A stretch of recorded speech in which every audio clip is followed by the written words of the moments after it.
यह कहानी है चाय मांगने वाली चुड़ैल की, जिसने गांव के लोगों को कई सालों से दहशत में डाला हुआ है। लेकिन इस कहानी में एक और रहस्यमय किरदार है, पंडित लखन। लखन गांव का एक मशहूर तांत्रिक और विद्वान है, जो वर्षों से इस गांव में रहकर तंत्र मंत्र और झाड़ फूंक की साधना करता आया है।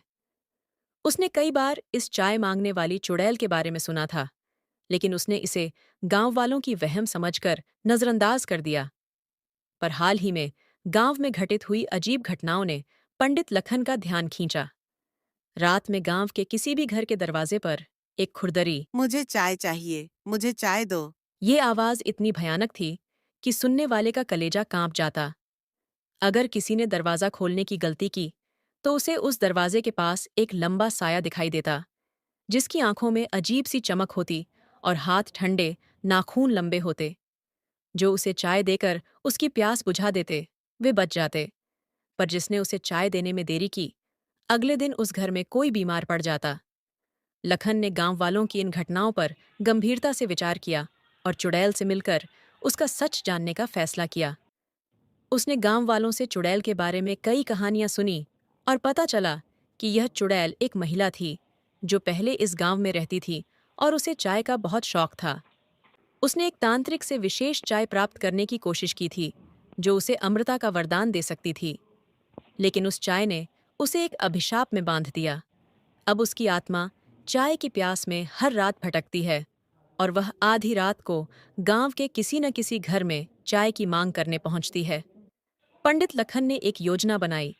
उसने अपनी साधना के सारे उपकरण और तंत्र मंत्र की किताबें इकट्ठी कीं और तय किया कि वह इस चुड़ैल का सामना करेगा। एक रात, जब गांव में सन्नाटा छाया हुआ था और लोग अपने घरों में बंद थे, लखन ने खुद को चुड़ैल का ध्यान खींचने के लिए एक विशेष यंत्र से घेरा और दरवाजे पर एक कप गर्म, बिना चीनी वाली चाय रखी। जैसे ही रात आधी हुई, पंडित लखन ने बाहर खुरदरी और डरावनी आवाज सुनी। मुझे चाय चाहिए। उस आवाज में एक रहस्यमयी कंपन था, जो सीधे दिल में उतरता था और किसी के भी होश उड़ा सकता था। यह आवाज धीमी थी, लेकिन उसमें इतनी ताकत थी कि सुनने वाला मानो किसी अंधेरे जादू में कैद हो जाता। पंडित लखन ने दरवाजे पर आकर कहा।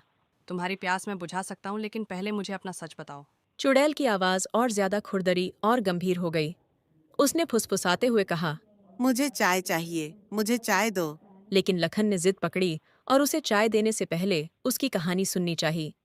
अचानक दरवाजा खुला और वह साया अंदर दाखिल हुआ। उसके लंबे ठंडे हाथ और चमकती आंखें देख पंडित लखन को भी एक क्षण के लिए भय महसूस हुआ, लेकिन उसने साहस बनाए रखा। चुड़ैल ने धीमी खुरदरी आवाज में बताया कि वह कभी इसी गांव की एक साधारण महिला थी, जिसने अमर होने के लालच में अपनी आत्मा का सौदा कर दिया। वह एक ऐसी चाय के लिए लालायित थी, जो उसे अमर बना दे, लेकिन उसने अपनी आत्मा खो दी। अब वह अमर तो है, पर चाय की प्यास में बंधी हुई है, जो कभी नहीं बुझ सकती। लखन ने उसे ध्यान से सुना और कहा। तुम्हारी आत्मा को मुक्त करने के लिए तुम्हें अपने इस अभिशाप से मुक्ति पाना होगा। तुम्हें अपने उस लालच को छोड़ना होगा जिसने तुम्हें यह सजा दी है। लेकिन चुड़ैल अब इस प्यास से इतनी ग्रस्त थी कि उसने उसे नकारते हुए कहा। यह प्यास अब मेरी पहचान बन चुकी है। मुझे चाय चाहिए, मुझे चाय दो। लखन ने चाय का कप उसे थमाया और एक विशेष मंत्र का जाप किया। जैसे ही चुड़ैल ने चाय की चुस्की ली, उसकी आवाज में एक अजीब सी दर्द भरी कराह उठी। उसकी खुरदरी आवाज और भी तीखी हो गई और उसका रूप बदलने लगा। उसकी आत्मा में फंसी व्यथा और दर्द उसकी चीख में बदल गए। कुछ क्षण बाद उस साए ने दर्द भरी आवाज में कहा। धन्यवाद पंडित लखन, तुमने मेरी प्यास को आखिरकार शांत कर दिया। और इसके साथ ही वह चुड़ैल का साया धीरे धीरे गायब होने लगा। उसकी आखिरी फुसफुसाहट गांव की हवा में गूंज उठी, लेकिन इस बार उसकी आवाज में क्रूरता नहीं, बल्कि एक तरह की शांति और मुक्ति की अनुभूति थी। उस रात के बाद गांव के लोगों ने कभी फिर से उस चुड़ैल की खुरदरी आवाज नहीं सुनी। पंडित लखन ने गांव वालों को इस रहस्यमयी घटना के बारे में ज्यादा नहीं बताया, लेकिन इतना जरूर कहा कि इंसान का लालच उसे किसी भी हद तक ले जा सकता है। अगर वीडियो अच्छा लगा तो चैनल को लाइक सब्सक्राइब कर दो।